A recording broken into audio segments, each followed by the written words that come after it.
Good evening, gentlemen, or afternoon or something. I'm not sure what time it is.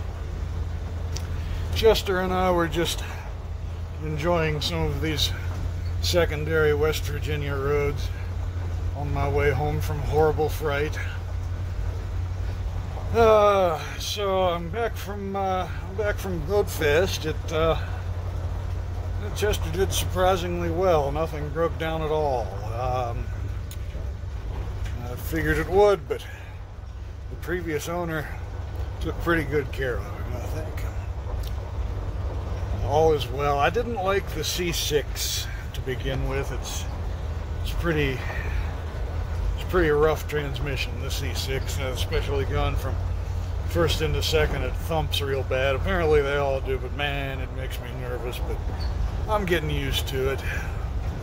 He goes right down the road, pulls pretty good with his 351. Anyway, I digress. I didn't film a whole lot or take too many pictures at Boatfest because I was too busy hanging out, I guess. I'll splice some shit in here. Boatfest Day 0. Lovely hotel room with a pastoral scene on the wall. I'm just getting ready to have a delicious dinner of spaghetti with meat and textured soy flour sauce.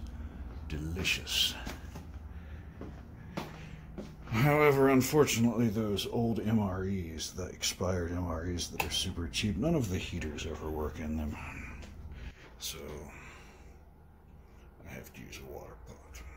All right. See you later.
And so, okay,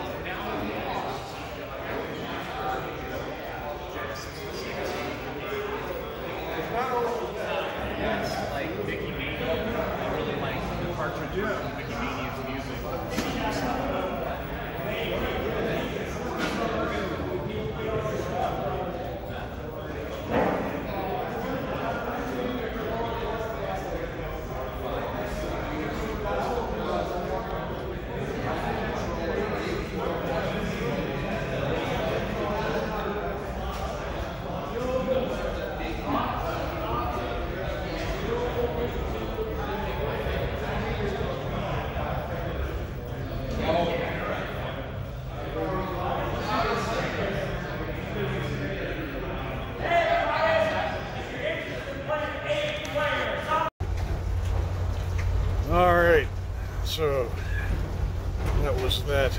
Marshall was there with his Altair Arduino. It was pretty cool. It was an interesting show.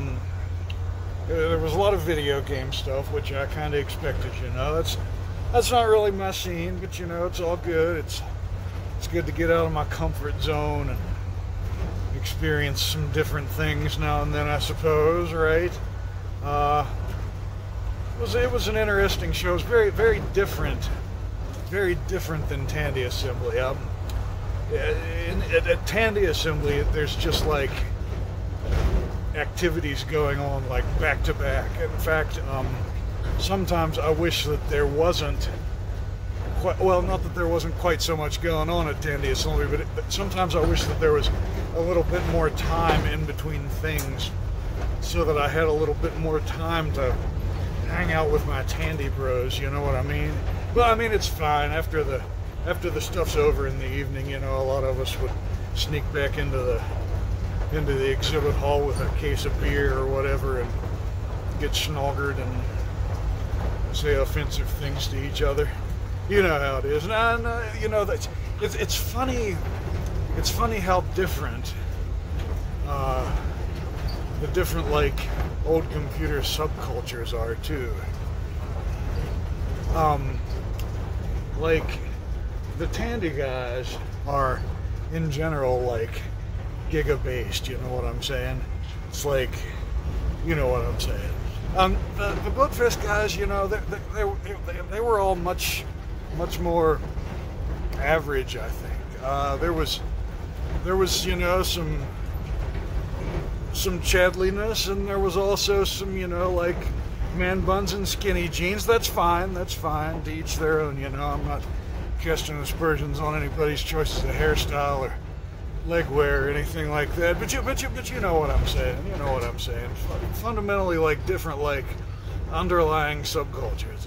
Very interesting to observe, but it was good. You know, everybody was very friendly. There wasn't any like outrageous woke stuff going on. You know, everybody was just chill, and nobody was like being a dick or anything. It was good. There were two guys organizing it. One dude named Aaron. He seems like a really swell fella.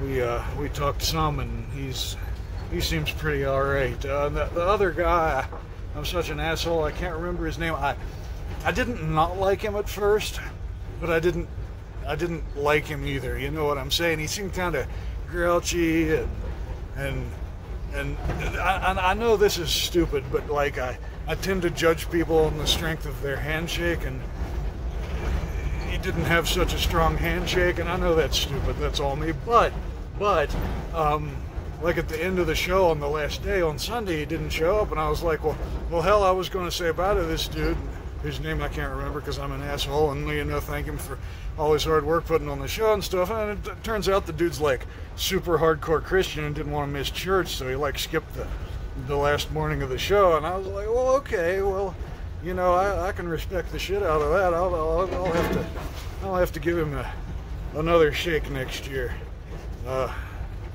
so to say. So yeah, it was a cool event. I'm gonna go back next year.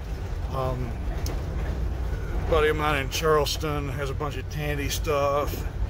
He's gonna make a big Tandy exhibit. I'm gonna try to get the Heathkit stuff done. I didn't take the H8. I didn't get shit done in time.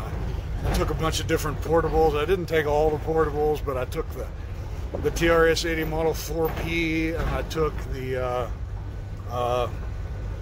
Zenith Z171, like that CRT-based portable. And I took the no, that's the Z138. The Z171 was the third one. That's that little like proto lunchbox laptop that ran off of batteries, but the backlight wasn't working in it, so nobody messed with it ever. But it was neat. Most of the other machines there was a little bit of Commodore stuff there, Commodore 64 stuff, but other than that, most of it was like PC and 16-bit era stuff. There was a whole lot of Amiga stuff, but you know, apparently the guys that run the show like have some kind of Amiga podcast or something, so that's to be expected, I suppose.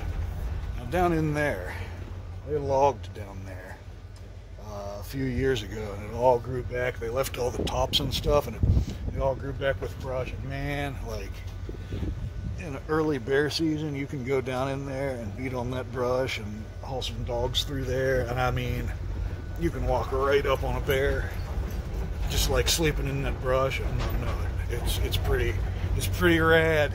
It's a good spot. Anyway, what was I talking about? Yes, Boatfest. Yeah, it was good. Definitely going back next year. So anyway, I got some other stuff going on. I'm a man of many projects, as you probably know, and there's a reason that there hasn't been, you know, an overabundance of old computer stuff going on lately. I've been doing some other things, and I think, you know, I started that second channel called, what did I call it? OCF Soylent Sideshow, I think, for like live streams and stuff, and then I never did any to speak of.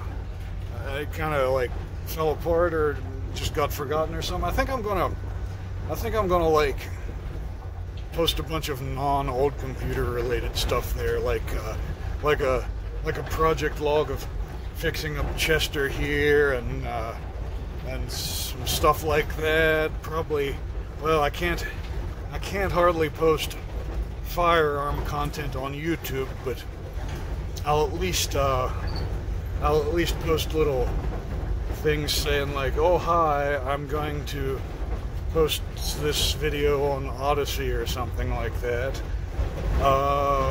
and stuff like that, you know. Like, I'm out of the farming business, but you know, now there used to be a road that went down there, and there was a nice little camping area that I used to like to stop at, but I guess when they were fixing up this road, they pushed the little road shut. That's a crying shame. That was a really nice little spot back there.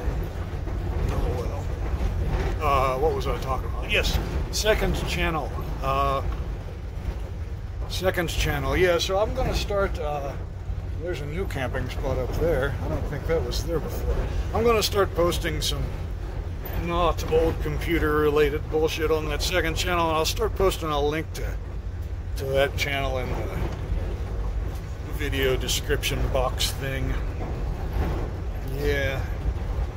So yeah, I hadn't been through this road. This is the West Side Road in the George Washington National Forest, and I hadn't. There's a high road, the Hall Spring Road, and there's this low road, the West Side Road. And I'm more familiar with the high road because that's where we go out to hunt and come off of the mountain most often, because, you know, it's a hell of a lot easier to walk off the mountain than it is to walk up the mountain, right? Yeah, there was a big forest fire back here, and apparently it came within like a half mile of my house, or not my house per se, but the old computer shack. I mean, I guess I stay there often enough that I might as well call it my house now. But yeah, and so I hadn't been through here since that big fire, and I think the fire came down here where you could see all the shit that burned. I wanted to see what it looked like, but I guess I'm not into it yet. I'll be back when I get to something a little more interesting here. It's several miles down through here. It might be a little bit. All right. See you later. Man, the creek is awful low. I guess it's been really hot and dry these past couple of weeks, but there's usually a lot more water in here. Huh. Fascinating. Yeah, part of this project with Chester is to, I mean, I can't decide what his primary use should be. The reason I got him was to have like a cargo van to haul old computer shit around, right? But I also want to like be able to do like overlanding and stuff. The problem is he's two-wheel drive, and I thought at first that, see, Chester is an '88, and I've got an older, well, it's not older than Chester, but it's in much shittier shape, '93 F-150 with a 302 in it. It's got like 240,000 miles on it. I just use it for a farm truck, right? Don't even have license on it, just insurance and farm tags. But I thought at first that, because the front suspension looks almost exactly the same on them, and I thought at first that like all of the four-wheel drive stuff off of that 93 F-150 would swap like straight onto Chester, including like the bell housing and everything, because the 302 and the 351 are like basically the same engine aside from displacement, right? But it turns out that no, that's not the case. The I-beam suspension on the vans is different than the I-beam suspension on the pickups, so it won't work without significant modification to the frame. And it turns out that it's easier to just swap in a solid axle if you want four-wheel drive on those vans. You know, that not only is that expensive, but I don't, you know, like already have all the parts for that. So Chester's going to stay two-wheel drive. I think it'll be fine. I'm sure it's an open diff in the back. He's got a 9-inch rear, but I'm sure it's probably an open diff. But I think if I put a locker in the back and carry a set of tire chains, at least for the back, and hopefully I'll never have to use them, but as long as I have a set of chains and a winch, I can just I'll take the front bumper off. I've got a trailer hitch to put on the back, so I can hook my winch to that in the back if I have to. So I've got my winch on like a 2-inch receiver hitch, so I can move it between the front and the back of the pickup, right? So I'll do the same thing with Chester.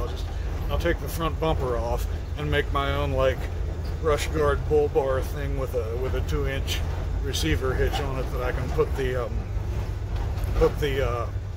winch on, you know. Certainly with a winch it'll be fine. It's a big winch. I'll have to run power to it. I guess the best way to do that would be with those big Anderson connectors like they use on forklifts or something. I can just dangle it out the front grill or something for the front and have it hanging out beside the license plate in the back or something. It'll be fine. I'll figure something out. But surely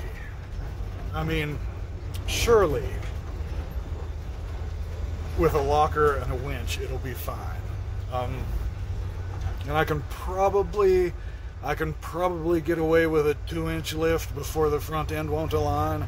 That would be fine, I think.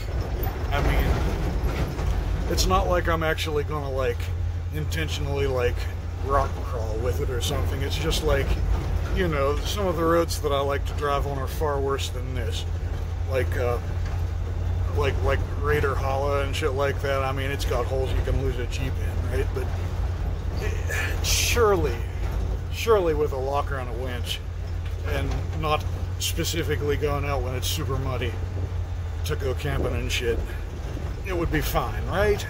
Right? Surely it would be fine. Yeah. I still haven't seen any stuff burned up here. I don't know what's going on. They've done a lot of work on this road, though. It was washboarded to shit the last time I was down through here, he says as he hits some washboards. Oh. Alright, yeah, I'll turn the camera back on when we come back across something a little more interesting. Yeah, we're getting into some of the burn now. It doesn't look too bad here. It looks like it was more of a brush fire than an actual forest fire, but you can see it down around the trunks of those trees, but it doesn't look like it got up into the tops of them at all. We're still pretty far from the old computer shack at this point, but it doesn't look like it crossed the road though, so maybe it didn't get so close to my house. I could have swore that they said on the scanner that it had jumped the road somewhere, so maybe it was on down here or something. Let's go see. Not a lot of water in the creek here either. Usually a lot more in this one than that other one. They look about the same to me. And I haven't seen any fire sign worse than what was up there before. I don't know, there's still a good ways to go, but maybe all the rumors I heard about it were all exaggeration. I haven't seen shit so far. You guys think that bar back goes open? I think we should find out. I bet it's closed. I bet it's closed. Yep. Damn. That's a shame. You can get into some gnarly shit back there.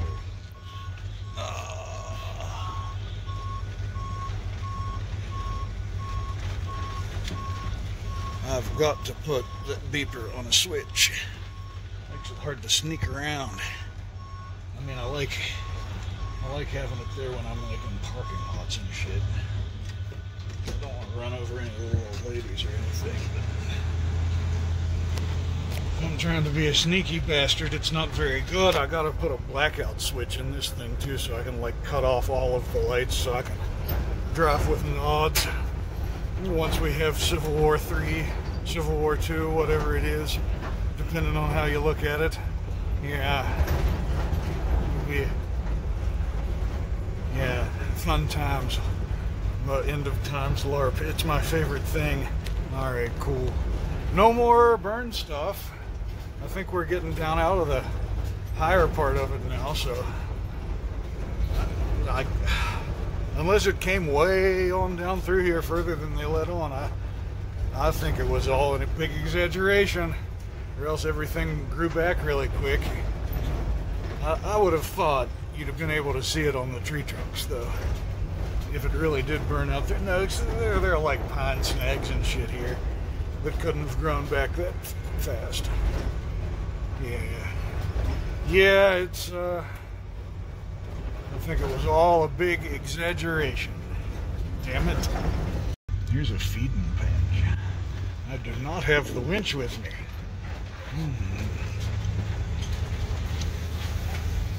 Let's see if there are any big rocks that I can center myself on. This is nice up here.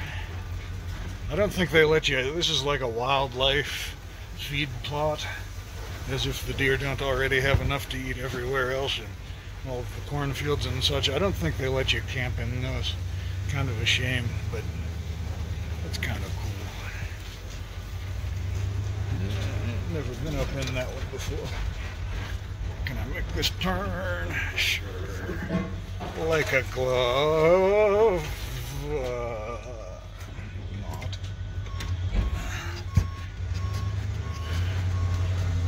Chester does not have the sharpest of turning radii. That is a fact.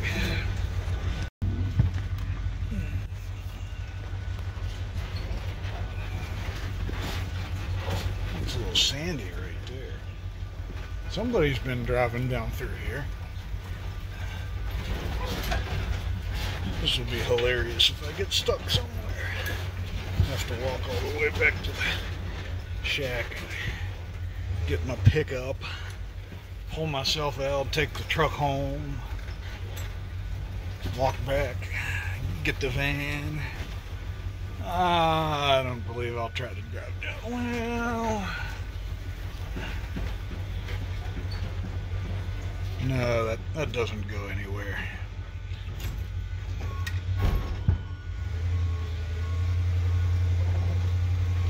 Well, we'll see how that open diff does on the grass. Oh shit. Slide into the woods. Hit a tree. I think there was a big hole here somewhere that I saw when there's a campfire pit. Somebody'd been camping here. Tisk tisk. You're not supposed to camp in the feed plots, mister. Yeah, there's the hole. I missed it. Very good. Very good. I mean, I can't see as hell the deer would eat this garbage, but maybe it's better earlier in the spring. Ouch. Oh, wasn't watching where I was going. Oh, still wasn't watching where I was going. I'll make this turn, no problem, right? Yeah, boy. Alright. So the worst thing about Chester so far is that there isn't a good place to jam your case of beer when you're on something like this to keep it from falling over. I'm gonna have to write a stern letter to Ford and inform them of this problem so that they can fix it in their newer vans. What I think is mighty strange is I haven't seen any campers so far. Usually, like, there are people that, like, live on this road all summer. You're only supposed to stay 2 weeks at a time, but there's so many little spots that they just move back and forth between camping spots all summer and just, like, live here and camp all summer. But man, I haven't seen anybody. I don't know what's going on. Maybe somebody ran them all out. I thought it was still legal to camp in the national forest, but maybe they did something stupid when the Coof hoax happened or something. I don't know. And this one is clear dry. Not a drop of water. They say that trout and shit live in these. Maybe not this one, but there's other. I don't see how they survive. They must breathe mud or something. I don't know. Houston, we have a problem. I don't know what happened. Where's the fucking hole?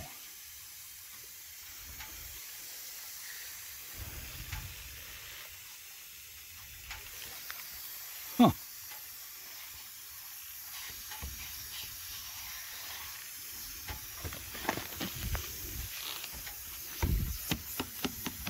Well, I hit something.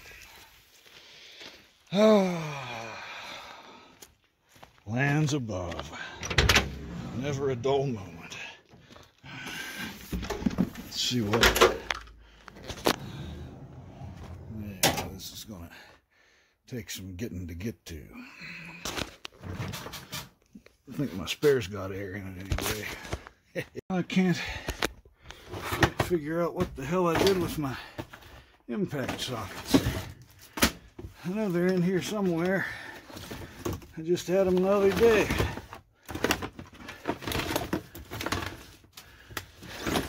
I really need to fucking organize is what I need to do. Here we go. Oh! Nice shiny new jack. I knew that if I told myself I'd take the one out of the pickup and put in this thing every time I drove it, that I would forget the son of a bitch and then need it. And lo and behold, it's good that I did that, because I wouldn't have thought to have put it in the thing today. Looks like I got something living in my socket.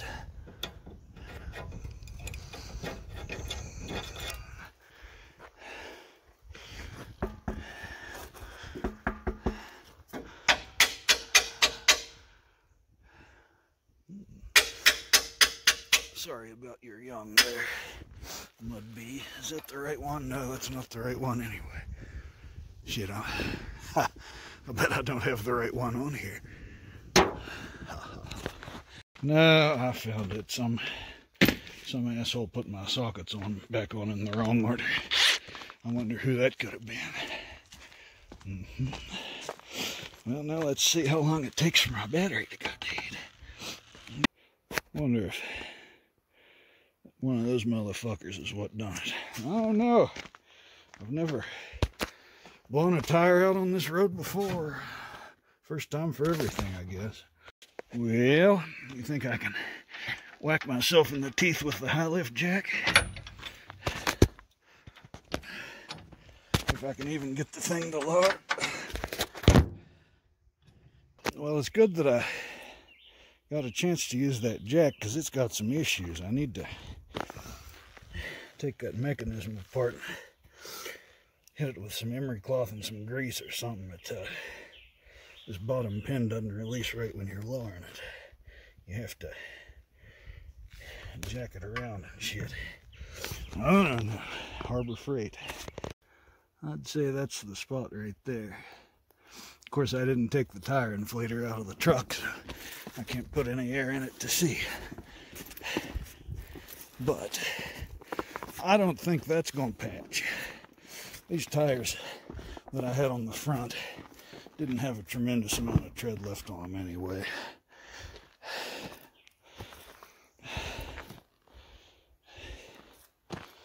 probably only like 3-ply or something anyway. Those are basically street tires. C'est la vie. They served their purpose. Well, now I'm a little nervous because I've only got one spare tire.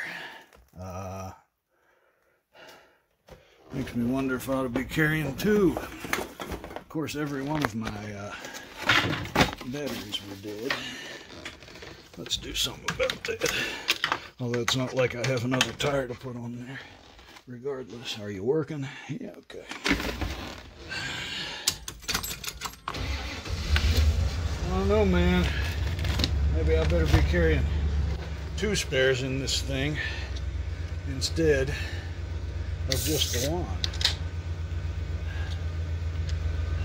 I have to find a place to put the other one anyway.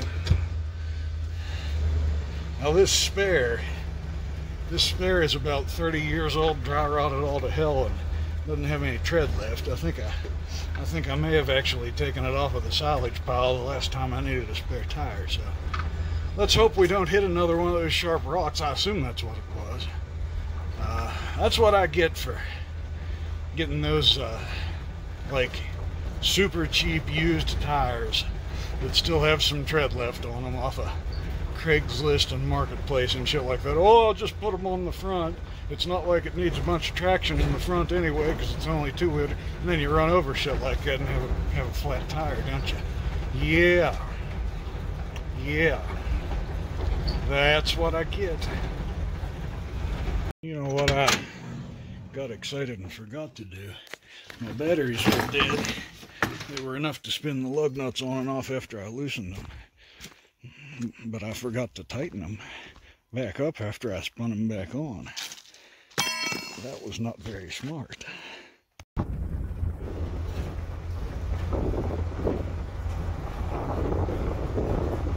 Back on private land now.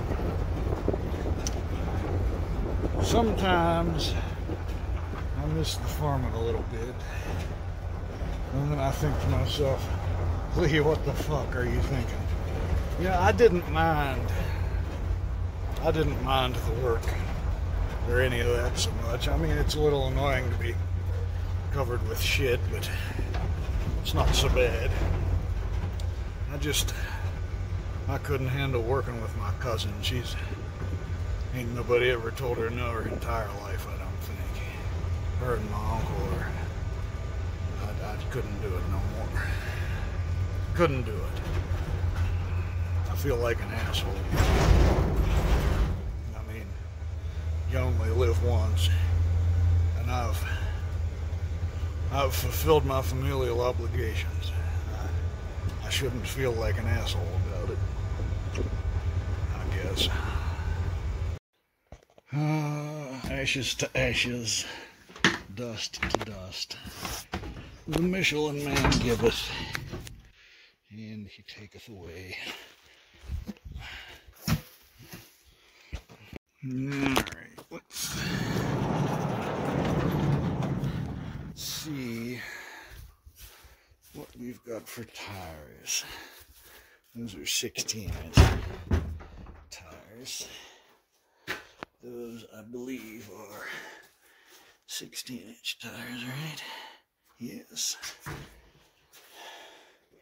These are the ones that came off of Chester to begin with, but they are 235s rather than 245s. But I think that's just fine. They're even still on rims.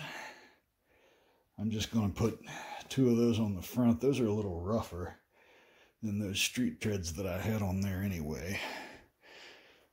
I'll just put 2 of those on the front and leave what I've got on the back and wear out the ones in the back and get another set of super rough for the back. And by that time, I can probably put the other 2 on it.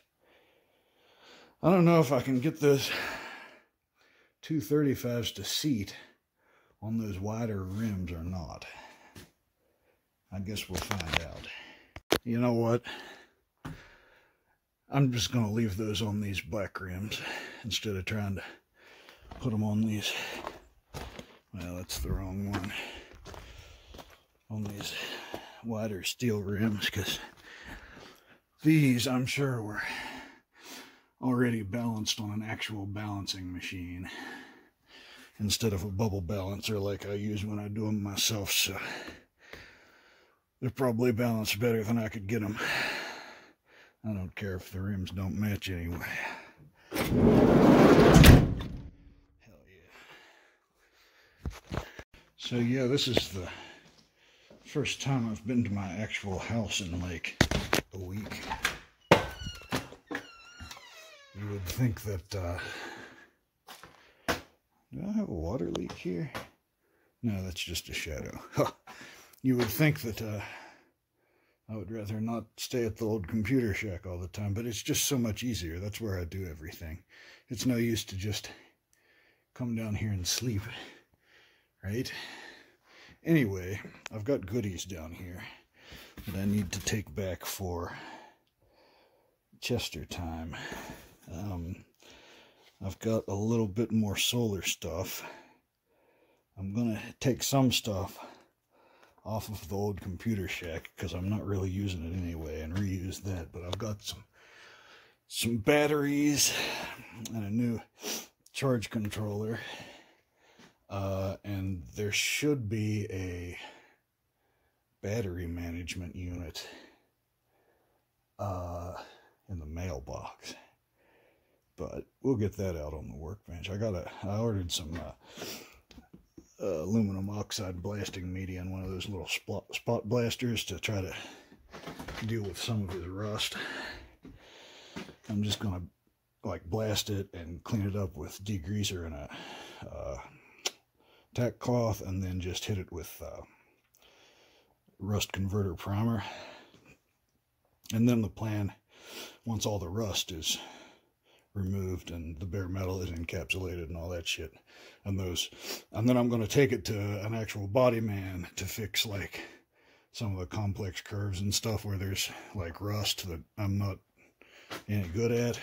I think I can fix all the flat and simple curves myself, but like, yeah, there's some places that the real body man's going to work on. But after he gets that fixed, then the plan is to just rhino line the whole thing, all of the outside and all of the inside floor, and up, I don't know, 4 to 6 inches on the walls, just to keep the water from getting down in the edges, you know.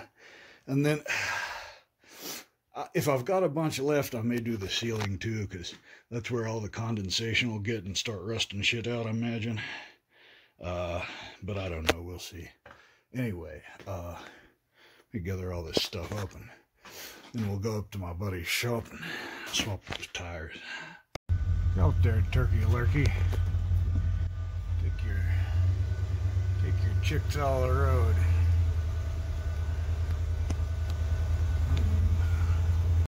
Now here's a gentleman I don't want to tangle with.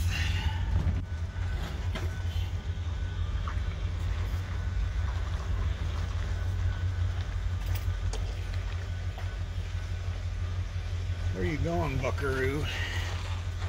Huh?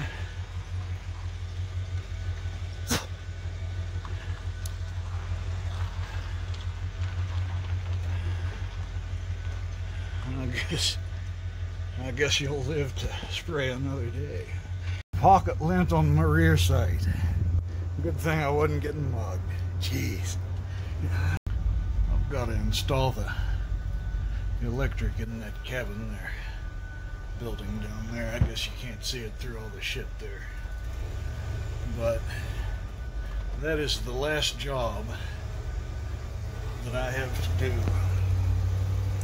that's tying me down here. And a buddy of mine works for a pretty prominent telephone company in Charleston. He said he could find some work for me if I wanted it. But I just don't know what to do. I have found that the fastest way to decide that you don't like someone and vice versa is to work with them. And I have a I have a strict policy to not work with my buddies unless I get real desperate. So I just don't know what to do. I mean, I think we're both reasonable enough that if shit wasn't working, we could just say so and part company on, you know, decent terms and continue as before. But that's kind of what I thought with that guy down there that I was helping with the construction. And boy, that, I mean, he's a fine fella, don't get me wrong, but shit just got really weird, man. I don't know. And working for somebody else is the easy way out too. It's like the I'm too lazy to work for myself path. You know what I'm saying? I don't know. I've saved up a fair amount of money over the past 25 years or however long I've been working. And I mean, it's not, I wouldn't call it a fair amount. It's some. You know, it's enough to not have to worry about having some kind of emergency. And I kind of feel like I ought to just live off of that and try to spend my like self-employment back up. I used to do web development, J2EE stuff for people over the internet, and that wasn't, I mean, it's not the kind of work I want to be doing, but you know, the money's good when you can find work, and when you can't find work, you got plenty of free time. I guess it's fine. I don't know. Times have changed a good bit, and I'm kind of out of the swing of things too. I'm probably kind of obsolete. I may not be able to do it anymore. Of course, I reckon the same applies to working for that phone company. I don't know, but I don't know, man. If I keep jerking the guy around, eventually I'm going to be like, oh, I sure could use some work, and it'll be like, oh, too late now. Mr. Groundhog, I was busy talking to these gentlemen on the internet and almost ran over you. You got to stay out of the fucking road, buddy. I'm clumsy and stupid. You got to watch out for me. Oh, man. Finally back to the old computer shack. I just put them original tires back on this thing, but hell, the spare is the same tire as what I was running on the thing. It just has less tread on it. I think those tires came off of that white truck right there. So that's been a good while. That's an 86, that white truck, but I'm going to keep both of those for a spare, but I'm going to put this one on a different rim, because it made me awful nervous to not have a spare back in there. You know what I'm saying? I got a plug kit and I got a little air, well, I usually have a little air compressor, but I left it in that truck. But I couldn't have plugged that hole. That was a hell of a hole. Alright, well, I got my batteries and I got my battery management unit. I was going to do that this evening up in there at the bench, but as you can probably tell from my slurred speech, I ran into my buddy when I was down there using his shop to put those wheels on there. We pretty much polished off a 12-pack, so I'm gonna go lay down. See ya. That's it for a day in the life of a dumb hick with some old computers and shit, I guess. If you actually watched all of this, you're fucking crazy. I like it.